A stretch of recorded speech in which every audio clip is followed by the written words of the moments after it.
Assalamualaikum warahmatullahi wabarakatuh. Halo teman-teman, perkenalkan nama saya Indira Arsy Putri Ama dari Prodi Perbankan Syariah.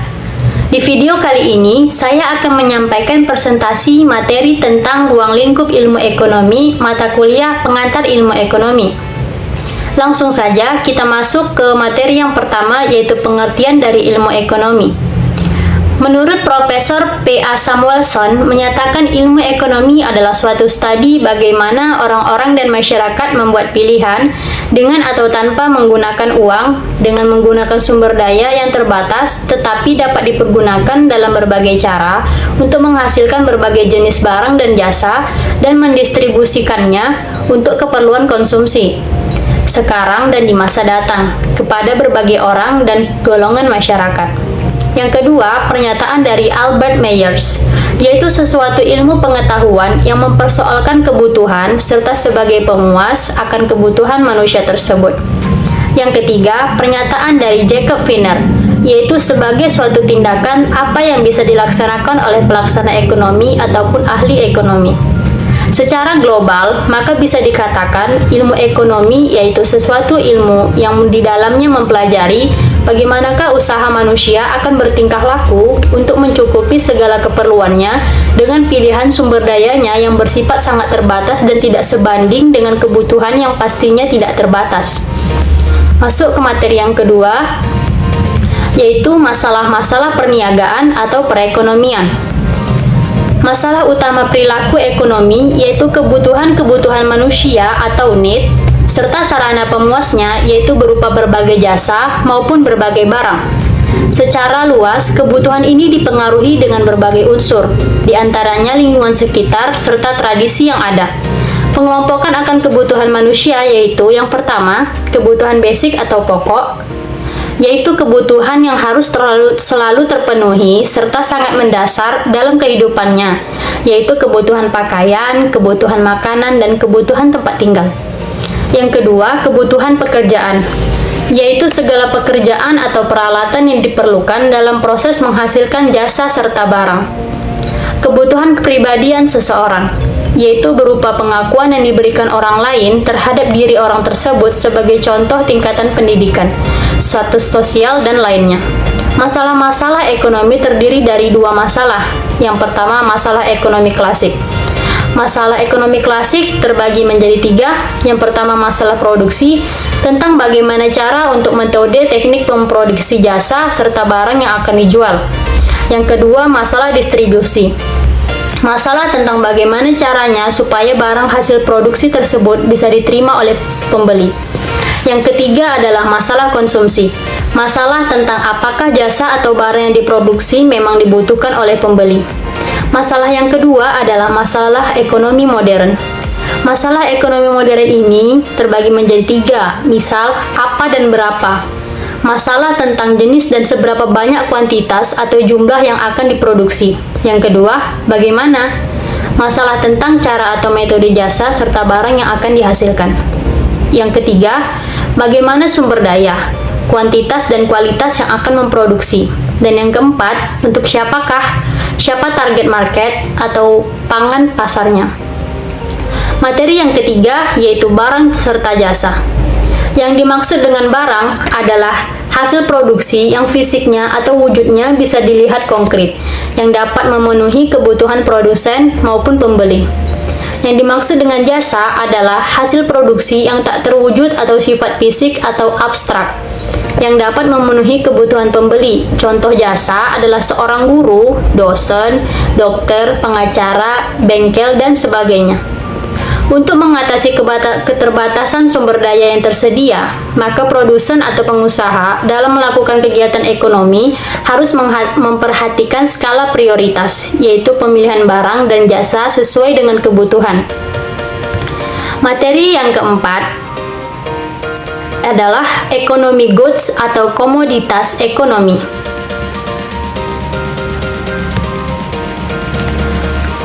Maksud dari ekonomi goods dan komoditas ekonomi ini adalah komoditas yang berguna untuk memenuhi kebutuhan dan untuk mendapatkannya memerlukan suatu usaha. Adapun sifatnya yaitu yang pertama, harus ada usaha untuk memperolehnya.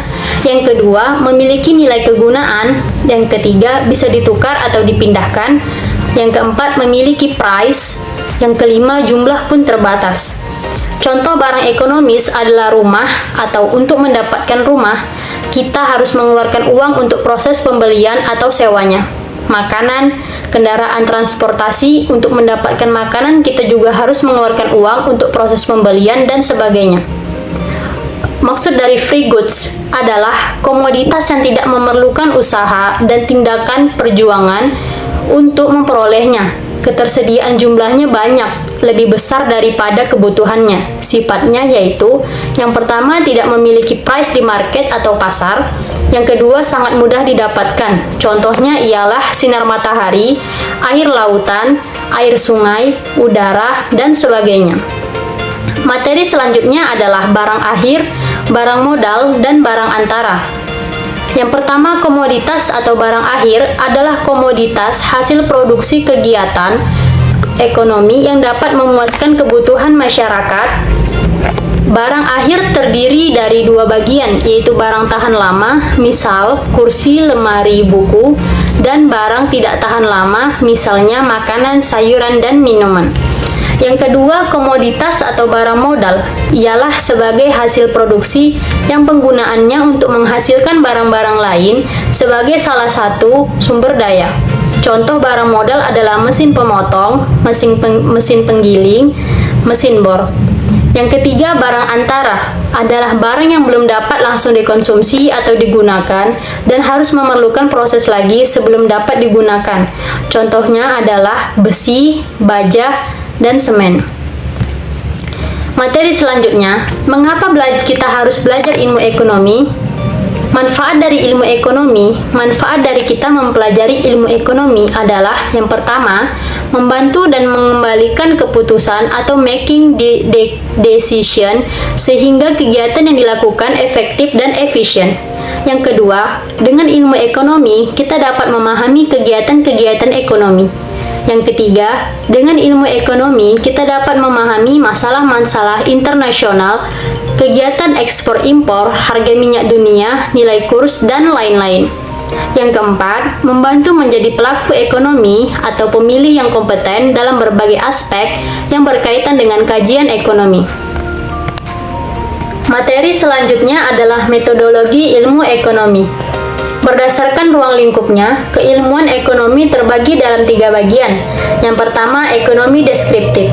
Ekonomi deskriptif adalah cabang ilmu ekonomi yang menjelaskan dan mendeskriptifkan keadaan perekonomian dan kegiatan perekonomian pada suatu tempat atau fakta yang terjadi di lapangan. Di dalam ekonomi ini mengumpulkan berbagai keterangan yang benar-benar terjadi. Keterangan tersebut sesuai dengan permasalahan yang ada. Yang kedua adalah ekonomi terapan. Ekonomi terapan ialah cabang ilmu keilmuan di mana peranannya sebagai penyelesaian dan solusi dari permasalahan ekonomi yang terjadi dengan menggunakan hasil kajian dari ekonomi deskriptif. Yang ketiga adalah teori ekonomi. Teori ini merupakan bagian keilmuan tentang penjelasan penyebab terjadinya suatu kegiatan perekonomian ekonomi terapan. Materi selanjutnya adalah ruang lingkup ilmu ekonomi.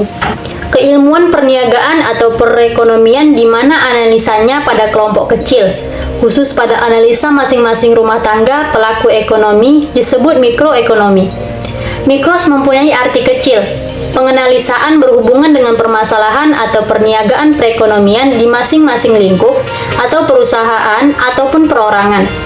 Penganalisaan kepada berbagai keputusan perniagaan pasar di masing-masing lingkup perusahaan atau lingkup perorangan. Aspek yang dianalisis dalam teori ekonomi makro antara lain yang pertama, tingkatan output keseluruhan di dalam aktivis ekonomi yang terdiri dari pengeluaran atau konsumsi rumah tangga, pengeluaran pemerintah, pengeluaran perusahaan atau investasi, ekspor dan impor. Yang kedua, pengeluaran keseluruhan atau agregat. Yang ketiga adalah pengangguran, dan yang keempat, kenaikan harga yang terjadi terus-menerus atau inflasi. Aspek yang dianalisis di ekonomi mikro, yang pertama adalah hubungan timbal balik yang terjadi di pasar barang. Yang kedua, sikap produsen dan pembeli. Dan yang ketiga, hubungan interaksi yang terjadi di pasar pemproduksian. Materi selanjutnya adalah proses berkembangnya teori ekonomi makro dan teori ekonomi mikro. Pada permulaan tahun 1930 serta tahun 1920 akhir, terjadilah peristiwa tidak menguntungkan, yaitu tidak berhasilnya penerapan klasik ekonomis.